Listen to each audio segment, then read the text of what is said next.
Hey everyone, welcome to the VO Boss Podcast and the Boss Superpower Series. I'm your host, Ann Ganguzza, and I'm here with the lovely and wonderful Lau Lapides. Thank you, Annie. Yay. Awesome to be back, as always. Ah, yes. Did you like that? Did you like that read, Lau? I liked it, but I think you should do another take on it. Okay, all right. Do you mind? Okay, so I always wondered how many takes I needed to do. So here we go. Let's go. Welcome to the VO Boss Podcast and the Boss Superpower Series.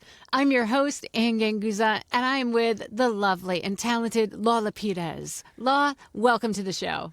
I love the take. There it is. All right. There awesome. it is. Woo!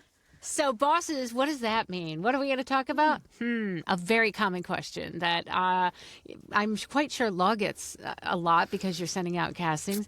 How many takes do I do for my audition? How many takes is proper if they don't say anything or if they say something?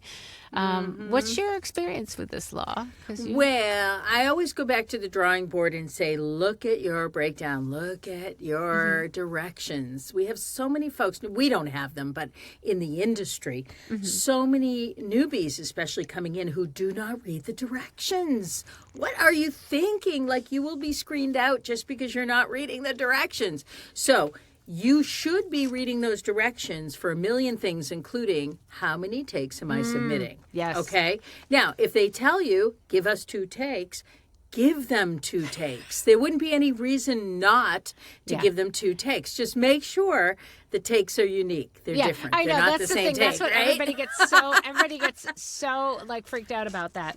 Yeah, they really shouldn't. Just try your best. Now, if they don't say, and oftentimes on our castings, oftentimes they don't say, I think the industry standard is really up to 3 takes is appropriate. You can do up to 3 takes. It does not mean they're going to listen to them. It just means it wouldn't be out of bounds to give them 3 takes. But I have a lot of talent, I have to be honest with you, Annie, that are total pros. They're seasoned, and they say, Lau, I'm not going to do more than 1 take, just so you know. I should be able to get it in 1 take. And I say, fine. That's fine. No problem. So if they're giving you options to do 2 takes, 3 takes, take the option. Why not? It's a missed opportunity. They may hear something in a second take they didn't hear in the first So take. even the ones who consider themselves pros, Lau, if they say, "Oh, I'm going to do it in 1 take," what do you think? What is your casting director? I know why they're saying person that. Say what? Yeah. Well, they're not saying it because they think they know what they want. They're saying that because they know what their strength is. And they're going to give their strength, and they're going to say, I'm not going to pull it out of my butt for the second one. I know what my strength is. This is my strength, and that's what I'm comfortable doing. And I say, go for it. That's great. Okay. But most people really want more options. Yeah, I was going to say, so then what do you, right? I mean, what do you really think? I mean, but you know your talent. But let's say you didn't know your talent as well as you do, and you had somebody new on the roster, and they said, no, I've got 1 take in me, and this is what I do. What will your initial thoughts be? Would you be like, well, I really wish they had given me a second take so I could see what their, what their strengths are? Well, I think part of me as an agent respects that and goes with it and doesn't question it. The other part of me as an artist and an actor said, why wouldn't you take that extra 5 minutes to give a few other takes because you're a good actor? I don't know why you wouldn't do that. But I'm not going to argue with them. Do you think it makes them maybe not easy to work with, maybe a little too arrogant, or okay? No, I don't read into it that way. I feel they're busy. I feel most of them are busy people. They're working on many auditions. They're doing their editing. They're recording gigs. They don't want to waste your time, their time, everyone's time. They're trying to expedite time well. And so I respect that a lot. I don't impose my personal opinion on them. I feel like 2 takes is really the sweet spot in a generalized kind of way. So if they give you 3 takes, it doesn't mean you have to take all 3 takes. Take 2 takes. Give them extreme variety if you can do it on 2 takes. But if the 3rd take is going to sound similar to take number 1, do not do it. Because if they listen, they're going to be like, didn't he play that back? Doesn't he realize that's the first it's exactly take? The same. Yeah. So, And that might showcase your less than actor, right? You're less than, because an actor theoretically would be able to give 3, right? A good actor would literally be able to give 3 different takes if that's what they're going to do. Yeah, though on the other hand, you and I just did a podcast about, really knowing your sweet spot and knowing what you're really best at. And a lot of the folks know what they're best at, especially in the commercial world, and they don't feel the need to do more takes than what they're really best at. So I don't think anyone is looking down upon them or frowning upon them in any way. I don't think they're looking at them as if they're lazy or they don't want to do it. They're just saying, oh, this is what they get hired for. That's what they get hired for. Whereas someone else may have a lot more range of motion in their voice. They may do character work. They may do narrative work. They may do, and we wouldn't hear that necessarily in the first commercial read. So it sort of gives actors an option to do it if they think they can and want to and have the time to do it. What about, okay, so this is like with agents. What are your thoughts about pay-to-plays? I mean, if there's no specs, right, should you give two takes? I would. I would, all the again. time, no matter what. I think that it's a missed opportunity not to showcase your variety, because we never know what they're going to look for. We have no idea what they're going to land on, and you can't rely on their words and their language, right? They might say something that is polar opposite of who they actually cast. And I think it's also important to understand that submitting an audition to you, right, as a talent agent versus submitting an audition to a pay-to-play can be entirely two different things.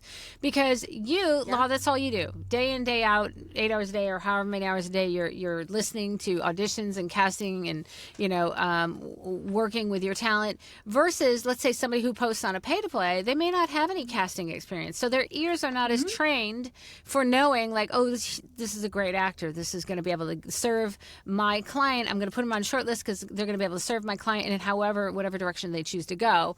And pay-to-plays, you don't know. You don't know if there's an experienced person that's casting on the other end, or just the owner of a small, pizza parlor that, you know what I mean, that has never cast before and just says, oh, I like that voice. And, it could sound, completely salesy and commercially. And, we're always trying to do that genuine, authentic read. And so you don't know what they're looking for. And they may not specify it either, 2 takes or, probably that's in the audition directions. You're not necessarily having an opportunity to communicate with them. And especially if you're on a pay-to-play where you can't communicate with them.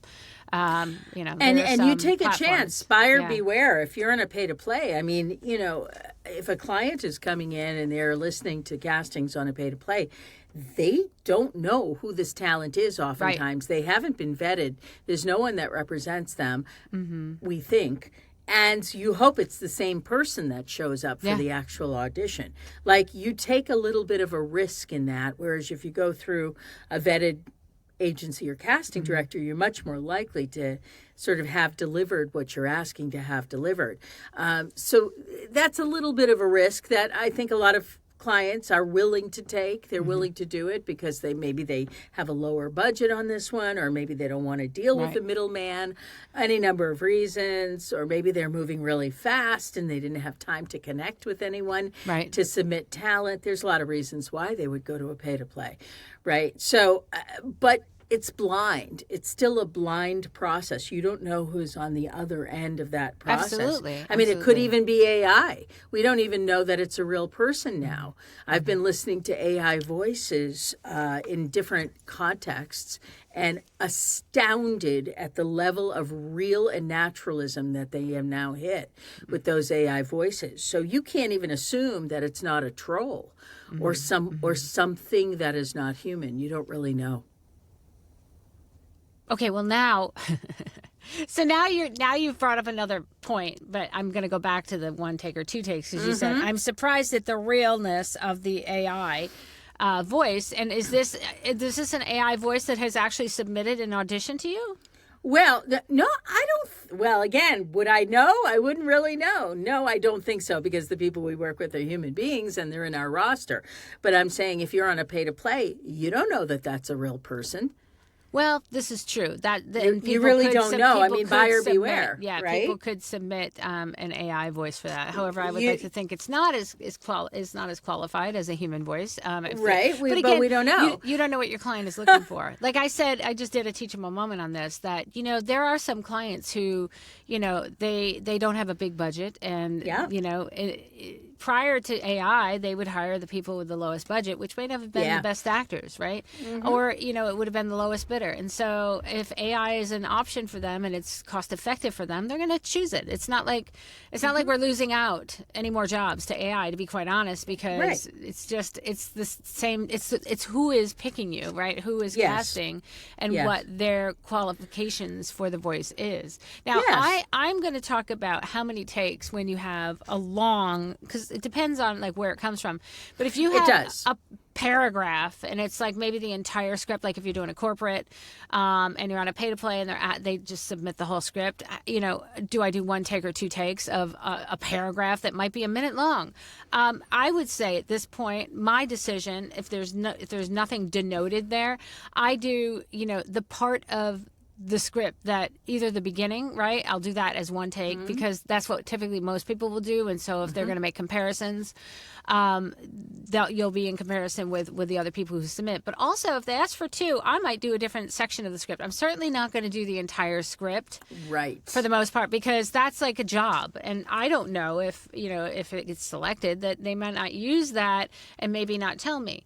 Right. And so I'm always going to give them, a portion of that script. And if there's numbers in it, I might, I might say a different number, that kind of a thing, so that I know I know that they're not going to just use it. If they ask me to do the whole, if they ask to do the whole read, then yeah. If my agent sends it to me and they want me to do a whole read, I will do a whole read. But if it's coming from a pay to play, no. And if they ask me if I decide I want to do. If I decide that I want to do two different reads, I will do a different section of the script. I might do the ending of it. I might do something in the middle that has a really good emotional arc that I can showcase, they really brought that to life. And so that's what I would do in a pay-to-play if I was given a long script. I would never opt to do the entire script, number one, because if they haven't asked. Even if they asked, I don't know if I would do that on a pay-to-play. I wouldn't do the whole script. I would give them just enough to showcase my voice and to see if they, want me, and kind of claim ignorance. I mean, unless they had in big, bold letters, read the entire script. If they don't say anything, I'm like, oh, you wanted me to read the whole script? You know what I mean? Oh, that wasn't clear, And so, and I know that if they contact me, that they like me. And so if I chose to do a second take, it would be a different part of the script, so that if I really wanted the job. And now, Law, have you had opportunities to send out like longer form scripts, and do you expect two takes of the entire long script? Well, that's a great question, Annie. We don't typically deal in narration. We don't do a whole lot of non-broadcasts, but the caveat is we've been getting more and more partnerships in animation, for both commercial work, but also for animations, right? Yeah. For pilots and different things like that. So those are long scripts. Those are longer scripts. So they'll typically tell the talent exactly the piece they want them to read, right. And the number of takes that they want. I always say use your best discretion. If you decide you want to do a piece of it for take 2 or a piece of it for take 3, I'm sure that's fine. But if you want to do the entire piece a second time, I'm sure that's fine too, because the reality is they're just not going to listen to 3 full takes on the read, most likely. They're just not going to. They're going to hear bits and pieces. Unless they're trying to, unless they're having, they're having internal, discussions about who they want and who they want to pick. Then I would say, then they might go and listen to the whole thing for both, right? And say, if it's screened down like that. If they're going to screen you down, then because I often have people say, like lately, there's been so much conversation about, how much will a casting director listen to, and it's usually the first 5 seconds, right? But that's the initial, I think that's the initial weeding out and shortlisting of people. If you really have to like figure out, do I like this person or this person better? Who fits the spot better, the demographic better? Then I would continue to listen, which is why I always tell people that it's important, because I'm theoretically, even though I'm teaching e-learning or corporate or medical or whatever it is, I'm really teaching audition techniques. for long format scripts. And so I'm like, don't stop your acting after the first line just because casting directors say they only listen to the first 5 seconds, because you never know when they're going to listen to the rest of it.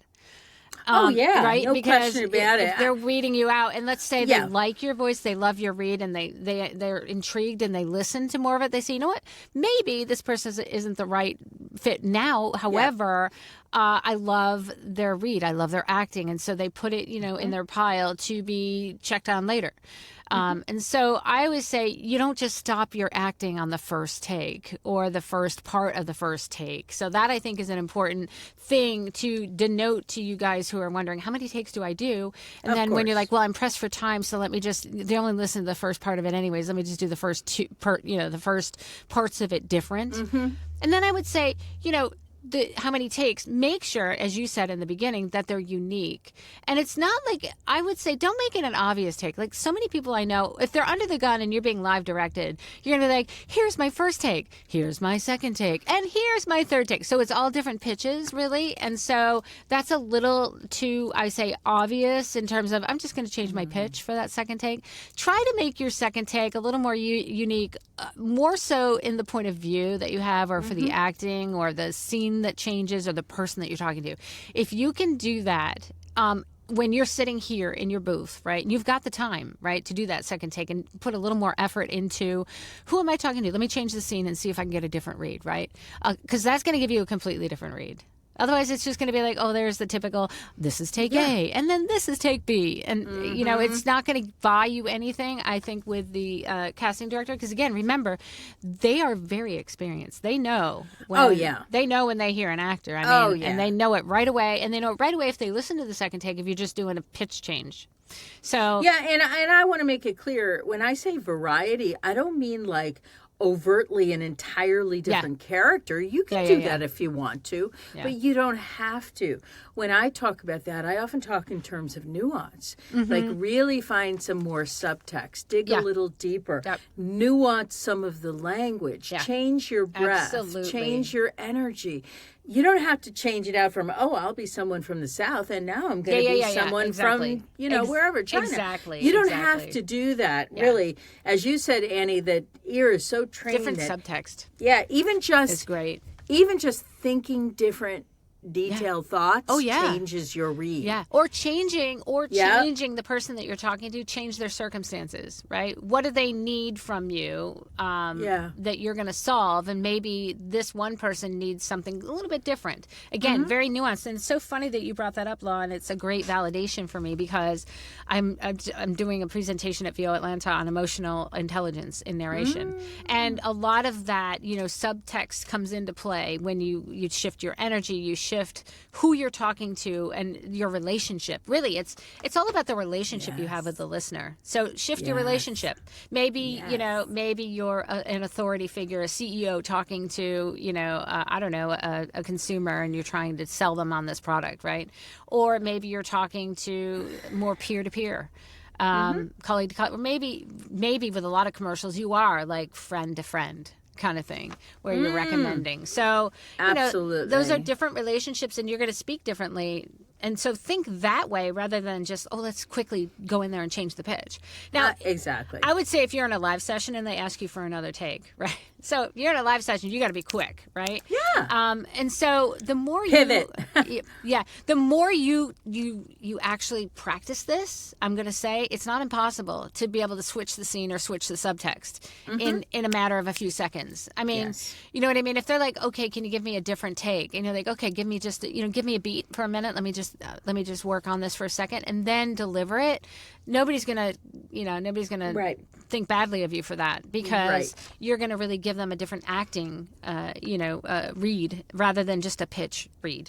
So. I agree. And, again, think in small, nuanced details. Don't think big, large, overt, over the top. I think that that's a beginner level mind process. Exactly. I think that the more advanced people are, like even in an assessment, if you're talking to a prospect client or someone you'd like to be working with, you don't have to go crazy and over the top with switching out your rebuttal or your question. Sometimes it's just reframing or rephrasing a question. Will treat your script the same way. Like, how do I reframe this? How do I rephrase this, even though I have to stick to the words? How do I do that for this kind of different audience, a different checkup?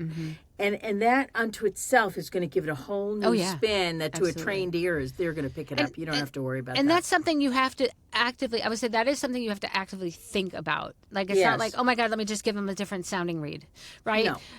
Let's be the actor and let's give them the different read with the nuances in it. And of course, you don't want it to be so nuanced that you're still like, okay, let me just shift. I'll make it a little faster. Maybe I'll breathe in a different spot, right? So that's too technical. It's too technical. You have to actually really change the circumstances, change the subtext, change the nuance. And you can get good at that. I promise. I promise all my students. If you do it enough, you can get really good at it. You can get really good at it, and you can do it on the fly. Because people are like, well, how do you do that? I said, look, I can read it exactly the way you think, or I can read it, I can read it with a different context. And so give me a second while I create the story. Yes. Right? And I create the person that I'm talking to, what their problem is that I'm going to solve. And then that helps you. If I'm going to solve their problem, if they need it, their network is chaotic and they need something that will, be a one-stop solution. Well, I've got that solution for you because my product will do this, and it will address this need that you have. And so that made me emphasize the need that they have because I'm responding to it. And the other ones are slightly less nuanced, right? They're important. They're features, but they're not the feature that's going to help my client. So change the client and their need, and boom, you've got a different read. I would also suggest that they come up with, you come up with 10 things that you can switch out. And it's not always about the character or the context. Those are different switches. Well, it's like having in your pocket. Sometimes it's about you. Like I would ask really probing questions to yourself and say, do I care about this? Like, what's my purpose in even saying this or doing this? Like, or how could I change this to make people listen? Like, those are thoughts that go a little bit deeper than how do I deliver this so that I'll be cast? Or how do I deliver this so that they'll like what I'm doing? Those go a little bit deeper and probe you as to why you're there, a part of this project, product, service, whatever it is. Like, really probe yourself, really ask, because sometimes if you don't know the answer, that means you're not committed. Like, you're not in the moment, you're not present, you're not committed, and we can hear that. I think your takes need to, and that's a great word, because I that's what I tell. Nobody knows what your story is, right? Casting is not going to know what your story. They just know that you have a story, and that story really, they can tell you have a story because you're committed. And you make the acting decision and you commit to it. And that means for your second take, if you do a second take, you're going to have a different, you might have a slightly different response. And so, but you commit to that. And you commit to that all the way through. You don't commit to it just in the first sentence because you think that's what they're going to hear, right? You have to commit to that scene through the entire script because that script has to make sense in the scene that you're in. Right? It has to be logical. I think for a lot of, let's say, commercials, unless you're playing a character, right? You're never going to be angry. You're never going to be really angry in trying to promote a product unless you're slamming the competition, right? Which is rare these days. Or you're not going to be really sad either unless you're playing a concerned parent whose child is in the hospital or, that kind of thing. Like I said, if you're playing a character, yes, you can have the extreme acting. Or if it's comedy. Sometimes we see, the anger in comedy that is really, a parody. It shouldn't be fake. It's real. It's just, it elicits an oppositional response from the audience. Where if we think it's funny, it's uncomfortable, it's silly, or it's inappropriate to the circumstance, so it makes us react. There's an understanding there, like, why are they doing this? They're doing opposite of what the text would really be, right? And that's not a lot of the time. I wouldn't say the percentage of that time happening is, you have to have, first of all, you have to have a brand that's willing to kind of either make fun of themselves or, be willing to take that risk. And a lot of times brands will play it safe. and not necessarily take that risk. But that, again, comes with experience in reading different scripts with different times and really understanding the brand. It's also really important for you, depending on your take, to understand the brand. Oh my God. How many times do I have to tell people, you have to know, like, even if they don't name the product, you have to understand, okay, what is it, first of all, that you're selling? If it's, commercial audition, typically you're selling something, right? I mean, that's the whole purpose for it. Yeah. What is it that you're selling? And if there's a company name, gosh, you better research that company and understand who their client is, understand who they're talking to. And if it doesn't name a brand, then from the context of the script, you can understand maybe what the product is. And then really understand how that product works if you can. I mean, not innate, deep knowledge of it, but understand how it works. I mean, functions and what it's going to do to improve the life of the client or the listener that you're talking to. So that's right. Do your homework. And especially if you have the time, right? You're not like in a live audition, especially if you have time and you come into your studio and you're just trying to get your audition to your agent, you've got 5 minutes to spare to do that extra research, because that's what's going to help you create a different take as well, right? That's right. You understand that maybe they sell to different industries, and for your first take, you're selling to somebody that's in the automotive industry, and then for the second take, you're doing somebody that's in the technology industry, and so it will be speaking differently, right? Because their product covers all the industries or covers all different, parts of the industry. So that's I think also there helpful. has to be, and I also think there has to be a true element of care. Yes, so yes, that yes. there's an authentic connection and an identifying with that other person or that other thing, whatever it is, that we hear and we see. So even just hopping on your smartphone to find out a little bit more about the product, or see what kind of advertising campaigns they're doing, or see what kind of animation that they're doing right now, shows that level of care that is identified within the audition or within the gig, that we can hear that, because you want to care enough about the client so that they can start trusting you. They can't trust you if they don't think you care. Empathy. All about empathy. You don't want to be bothered with it, right? That's where the change really comes in, and the variety really comes in, is like, I care enough to do that little bit of reresearch or have that little bit of knowledge that'll help empower me in regards to my actor choices. I think for most things, most scripts that you take on, and this includes e-learning, medical, the whole empathy thing, right? Whole understanding who it is that you're talking to and have empathy towards them, because you're going to help them or solve their problem. And so it's not about you, and it's not about the brand necessarily, bragging about the brand, but it's how that brand can help the person you're talking to, because that's what's going to allow the listener to engage and listen to you. Because otherwise they're not obligated to give you their time. I mean, their time is very precious. And if you don't respect that, that comes out in the read, and it's not a genuine read. And I love that you have to care. You really do have to care. You do, because in order to change your tactics, it's not about you.